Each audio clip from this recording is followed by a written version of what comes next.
শিশুরা উঠে না। আপনি যান কোনো মাঠে যেখানে নাকি আমাদের রবীন্দ্র কানন আছে, সেখানে দোলনা দুলছে বাচ্চা। আমরা লক্ষ্য রেখেছি যে বাচ্চাটা কোথায় গেল না গেল, তাকে স্কুলে দিলেই শেষ নয়, তাকে স্কুল থেকে ঠিক ভাবে বাড়িতে পৌঁছে হলো কিনা সেটা লক্ষ্য রাখার দায়িত্ব। আমি ভাবছি, আমি অনেক ওয়ার্কশপ করেছি, সেমিনার করেছি শিশুদের নিয়ে। এবার আমি এখানে অন্তত হলক করে বলে যেতে চাই, একটা প্রতিজ্ঞাবদ্ধ হতে চাই যে এখন আমি ওয়ার্কশপ করব, সেমিনার করব সব আধিকারিকদের নিয়ে, গার্জেনদের নিয়ে, মা বাবাকে নিয়ে। কোনো মা বাবা একটা ঘরে যদি 4 জন লোক থাকে, মা বাবা এবং শিশুরা দুইটা, তারা কি করে 4 জনই পারলে 4টা মোবাইল নিয়ে বসে থাকে। শিশুদের কোনো এন্টারটেইনমেন্টের জায়গা নেই।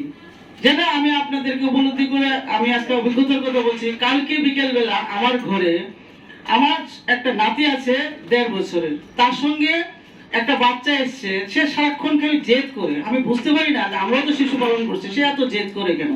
তখন ওই ছেলেটার সাথে যখন বলটা দিলাম, সে কোনোদিনও বল নিয়ে খেলে না, হাড়ি কড়াই নিয়ে খেলে। আরে এটা তো অবাকের ব্যাপার। একটু চিন্তা করলাম, যখন আসলো ওদেরকে খেলতে দিলাম, 1 ঘন্টা শিশুটা এত সুন্দর খেললো। তখন বুঝলাম যদি এদের এন্টারটেইন করার জায়গা নেই। একটা বাচ্চা, দাদা বলেছেন, একটা মায়ের ঘরে একটাই ছেলে থাকে, ওনারা 8 ভাই ছিলেন, 8 জন ছিল, একটা নষ্ট হলে কিছু যায় আসে না। কিন্তু আমাদের এখন লক্ষ্য থাকতে লাগবে, একটা বাচ্চাই তো নষ্ট হয়ে যাচ্ছে।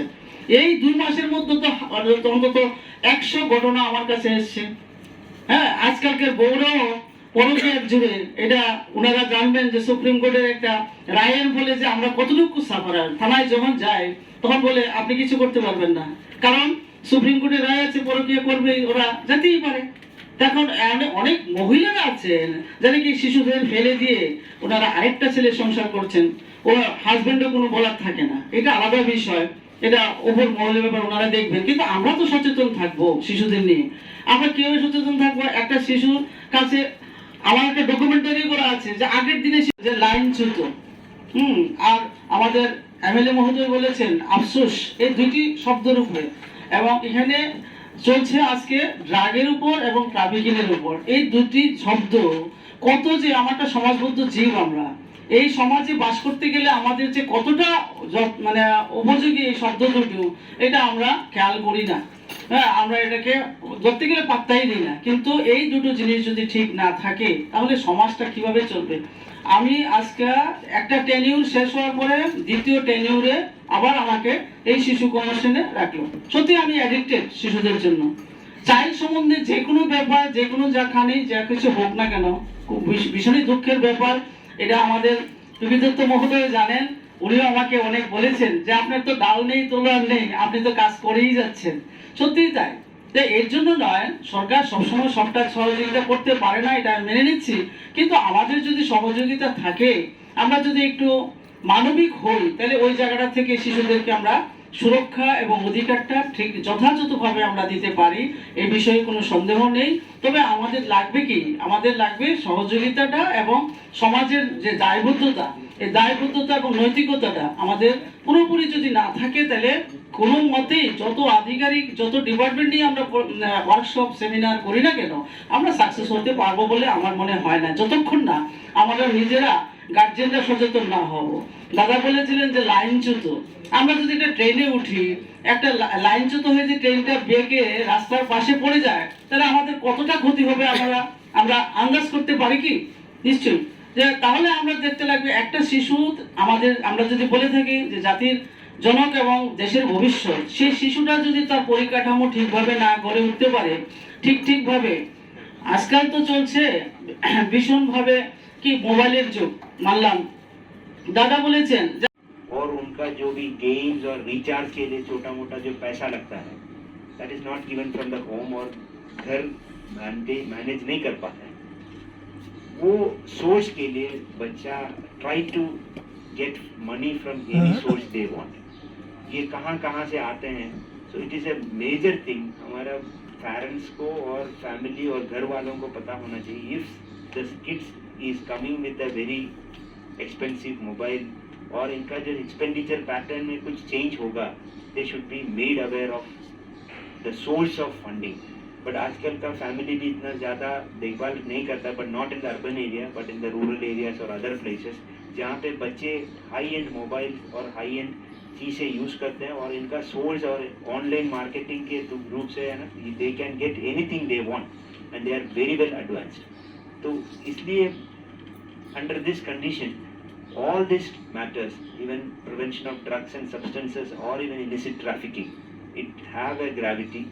लेकिन ये हम administration में और even anywhere we don't care about this kind of minor things, but ये छोटे छोटे चीज is leads to a big thing। So it requires a joint action plan from awareness creation and some kind of an intervention at every level and also the coordination। Most of the time we as a normal officers, we don't know if we are getting such kind of an issue, to whom to contact, where to report, what to do। ये 3-4 चीज के लिए we need a proper action plan, whether I have to report to the dais or whether I have to report to the CDPO or to the school or to the DO।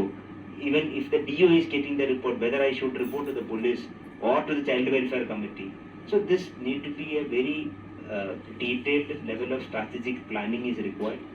So I hope this workshop will be a lead towards that, and it will create an awareness and knowledge among the stakeholders who are sitting here, each and every one 100% sure it is। माँ बाप उसको देखभाल नहीं करते हैं, वैसे बच्चों को ज़्यादातर अर्बन एरियाज में लेके आके ये हाउसमेड और होमवर्क और बाकी काम में लगा जाते हैं। तो ये हमको चेक करना पड़ेगा, अदरवाइज एक massive trafficking from our state is not there. दूसरा जो ये ड्रग्स एंड सब्सटेंसेस, फॉर्चुनेटली हमारा south Tripura is devoid of such kind of drug abuse and all. लेकिन एक चीज़ देखा गया कि ये जो छोटा सा जो मटीरियल्स जो है बहुत छोटा है। अभी आजकल जो ड्रग्स का पिक्चर और ड्रग्स का स्टाइल और ड्रग्स का जो भी ये स्टाइल ऑफ एक्टिविटी बहुत अलग हो गया। पहले जैसा जो हेरोइन इंजेक्टेबल्स या तो स्मोकिंग वाला चीज़ होता था ड्रग्स, अभी it comes as tablets, it comes as small even sweetness और इवन जैसा टॉफ़ी या तो स्वीट्स या तो छोटा मोटा चॉकलेट जैसा भी आ जाते हैं जो नाक के नीचे रखना, ये बच्चों को पता नहीं होता है। But I have seen in one of the subdivision where I worked, where at the school level school के बच्चे यूज़ करते हैं, जैसा फेंसिडिल्स का व्यवहार करने से शुरू करते हैं और उसके बाद धीरे धीरे it goes to another level। Our police officers know much better, and most of the time students are utilized for transporting this kind of drugs। In that particular subdivision we have got so many children below the age of 18 years during the time of transportation of drugs from one place to another। ये drug transportation using kids, तो minor के ऊपर criminal charge लगाने का जो मौका देके the main culprits are utilizing our kids। इसके अलावा भी some of the kids are given छोटा मोटा